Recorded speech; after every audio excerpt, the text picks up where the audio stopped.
Unconscious bias shapes what we see, hear, notice, remember, and what we don't.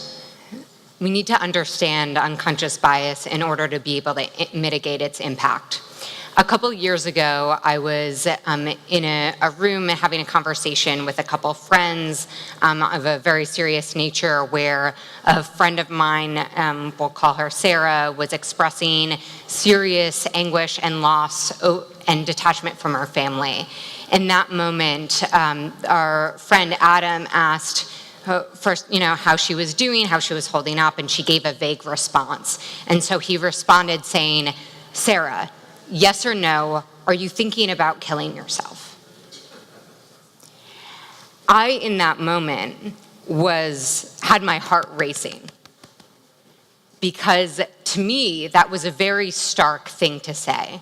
That was really a kind of shutting down her story, what she was saying, rather than saying, "I'm here for you." What I found out afterward was actually something very different was happening. Adam, as we later discussed, had suicide prevention training. In suicide prevention training, they teach you that asking someone a yes or no question is critical, because it's very difficult for someone who is considering hurting themselves to say no. It also tells you, or tells the person, that you unequivocally care, and you care about the answer, and that means a lot. This was something that I had no idea about. It was completely in my blind spot, a complete primary example of unconscious bias. Had Adam and I not had that conversation afterwards, I would have left thinking that he was still inconsiderate and really not someone I wanted to spend time with. But instead, I realized that there was a lot more happening than I had any idea. So what is unconscious bias? How does it operate? How does it work in our daily workplaces, in our daily lives interactions? That's what we'll be talking about today. Unconscious bias are mental shortcuts that operate to filter your lived reality. Every single moment, there are 11 million bits of information that your brain processes. So at this moment, 11 million bits of information come at you. You can only process 40 of those consciously. So a lot's coming in, but very little is consciously being processed. To cope with that, what that means is that your brain needs to select instantly what it's going to remember and what it's going to discard. To do that, it uses mental shortcuts or rules of thumb in order to quickly determine what you'll listen to. What does that look like?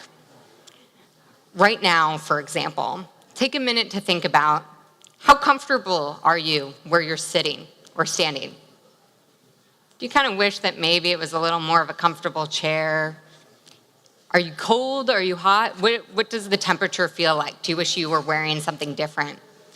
Are you hungry, maybe? These are all things that are happening right now, but we don't think about them, because if you were thinking about them, you wouldn't be able to hear anything I was saying. A lot's happening, but you can only focus on 40 at a time. What does that look like day to day? Well, every single second, you evaluate someone within a moment of meeting them. So earlier today, someone up here told you to introduce yourselves to the person sitting next to you. Well, that person next to you evaluated whether you were trustworthy or smart in 1 second.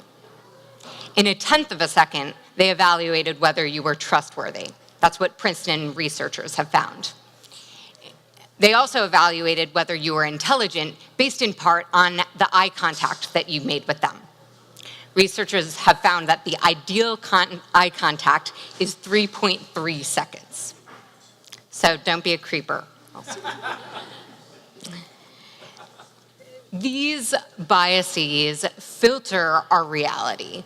They inform what we see and what we don't see. So we're not just absorbing passively this reality that's already been digested and organized for us. We actively give shape to it and give structure and texture and taste and sound and feel.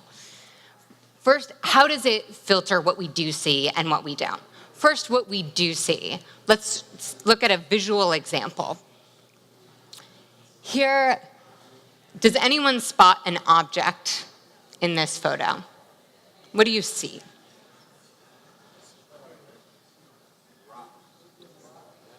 A rock? So some of you notice this. Now that you see this cigar among bricks, we look back. Suddenly you can't help but notice it. Once you see something, once you're oriented toward viewing it, you can't help but miss it. And then you probably look at this and you think to yourself, oh, it's obvious, everyone sees this, right? But the person who just came back from the bathroom, they're like, why are we looking at this photo? This is just...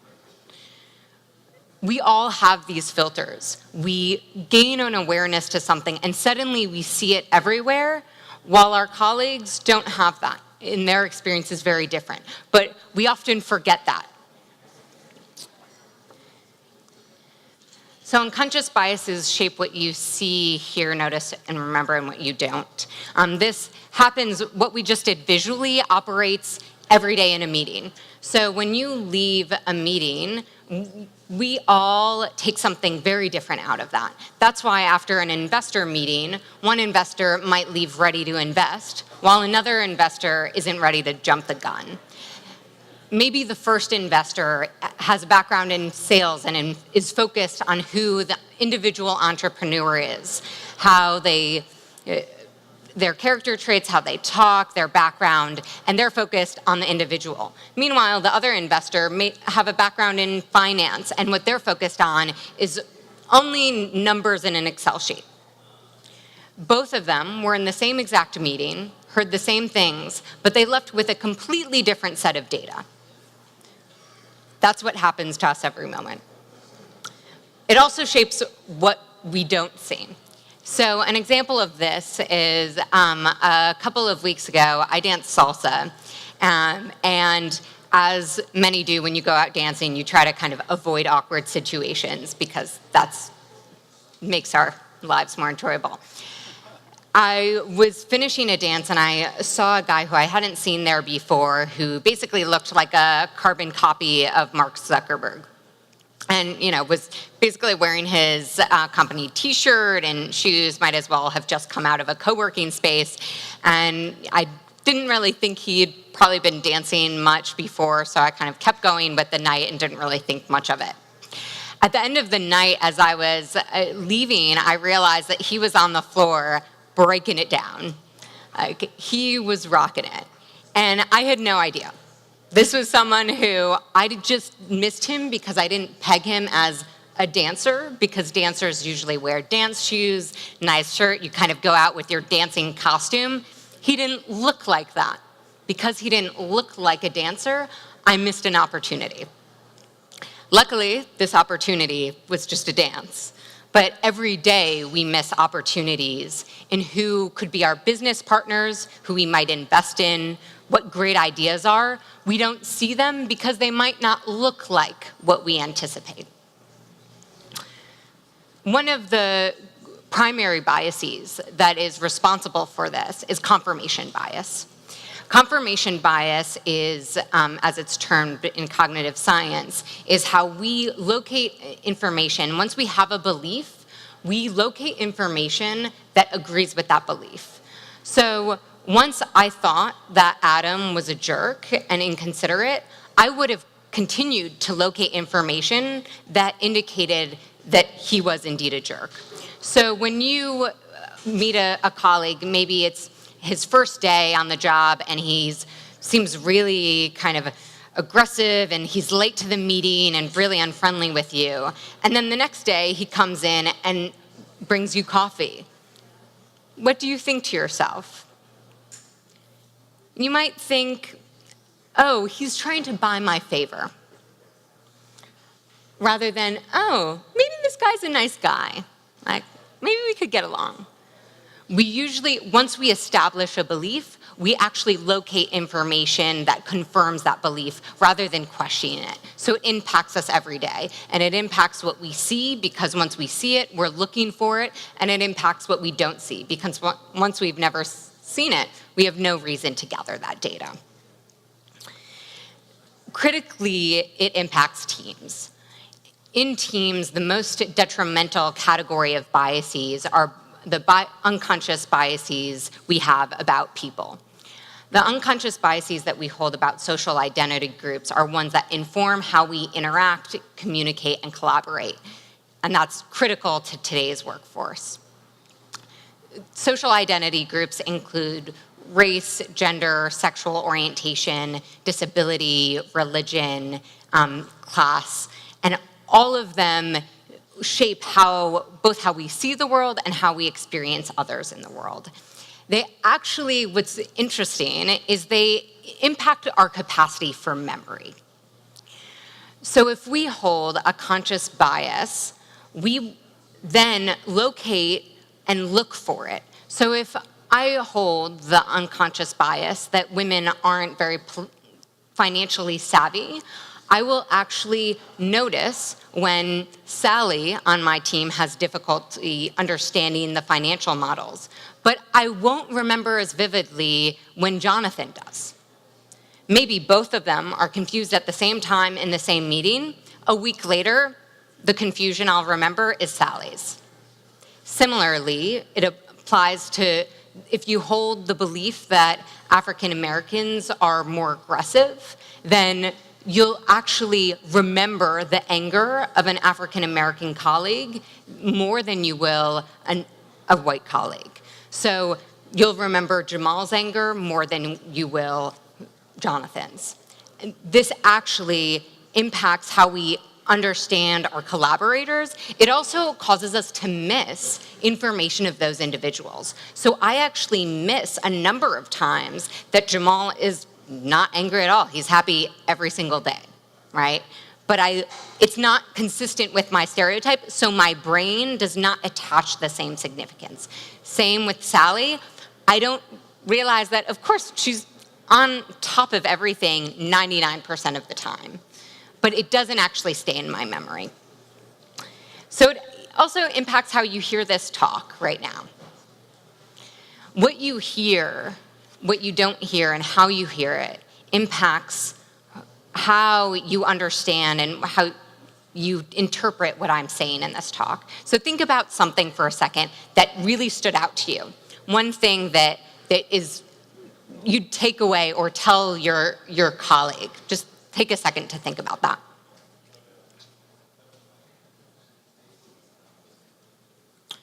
What is that one thing? It's probably not the same as the person next to you because there were lots of bits of information that came at you and it might not have been in their 40. Those are impacted by the filters that we bring. Those filters, this bias at work, has significant impact for those who are receiving it and for the decisions that we make. First, for those who are receiving bias, there are significant impacts of exclusion that are physical and physiological. So physiologically, the experience of inclusion causes elevated cortisol, adrenaline, and blood pressure. That means that you are on guard while you're at work. You're actually experiencing a threat and that increases your cognitive load. So we only have a limited capacity in our executive functioning to deal with stimuli. We self-regulate. When we have emotions, we have this cortisol, blood pressure. These stimuli increase our need to then regulate what's coming up. And so the more that you experience this exclusion, the more that your cognitive resources to be able to perform your job are actually impacted. And that impacts you, that impacts your team, it impacts your business. It also actually impacts your sleep often. Catalyst is a nonprofit think tank that did a recent study published in Essence magazine of over 600 African American professionals and found that over 45% had difficulty sleeping. So if you're on edge all day and then you don't even get a good sleep, it's really impacting your ability to perform best at work and for your whole team. You're also missing the best talent. So there are a lot of studies that have shown that we're not necessarily, because on an individual level, which is where we've been talking of how this process occurs, on a collective level, we then see patterns that we actually overlook people because we're looking too much at others. So we find this unusual pattern in the corporate space where in the US population, for the male population, that are over 6 feet tall, only 15% are, or there are only 15% of American males who are 6 feet tall. But in the corporate world, that number is over 60. So for 60% of corporate CEOs are over 6 feet tall, yet they're only 15% of the population. So clearly that's not representative. Similarly, Yale researchers have found that scientists are more likely to hire a woman and rate her more highly than a man after holding for other variables. And of course, these are scientists who are very objective, trained in objectivity. An MIT and University of Chicago study sent resumes out to 1,250 employers who all said that they were encouraging diversity. They were looking for diversity. To each one of them, they sent 4 resumes, 2 with white-sounding names, 2 with black-sounding names.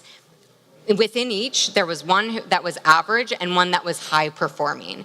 What they found was not only did the employers who were saying that they promoted diversity still hire white applicants at a rate that was 50% higher than black applicants, but they actually hired the average white applicant greater than the high-performing black applicant. Unconscious bias impacts what we see, hear, notice, and remember, and what we don't. This isn't happening on a conscious level, right? These employers, they want the best talent, but it's actually not how we consciously think about how I see Jamal, how I see Jonathan, how I see Sally, how I see Sarah. It's much more subtle. It's much more about this process of who do I listen to in a meeting? When am I looking at my phone? Because, now's just, it just seems like a good time. I think I'm okay. I won't miss anything if I just look real quick. And suddenly you look up and, oh, I don't even remember who was speaking. Ask yourself, who was that? Who was speaking? Who am I not even realizing that I might be missing? The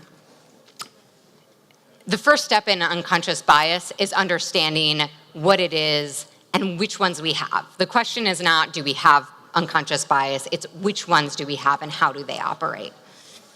Once we can become aware of what those biases are, we can then move to learn how to mitigate and react to them. How do we manage them in the workplace? Because they're there. This is happening every second. We're getting 40 bits out of 11 million bits of information. So it's happening, but how will we monitor and ensure that it doesn't impact our people and our work? Today, we'll be talking about that. I'll be running a workshop. The work that I do as a partner at Refound is running unconscious bias trainings for organizations from all sectors, from nonprofits to large corporations and small startups, to train on how do we deal and mitigate unconscious bias in the workplace. Today, what we'll be doing is starting to look at what are the unconscious biases that we have that impact what we do at work, and how do we respond? How do we mitigate that? Unconscious bias shapes what we hear, notice, and respond, or remember, and what you don't. And you need to understand it to be able to know how to respond. Thank you.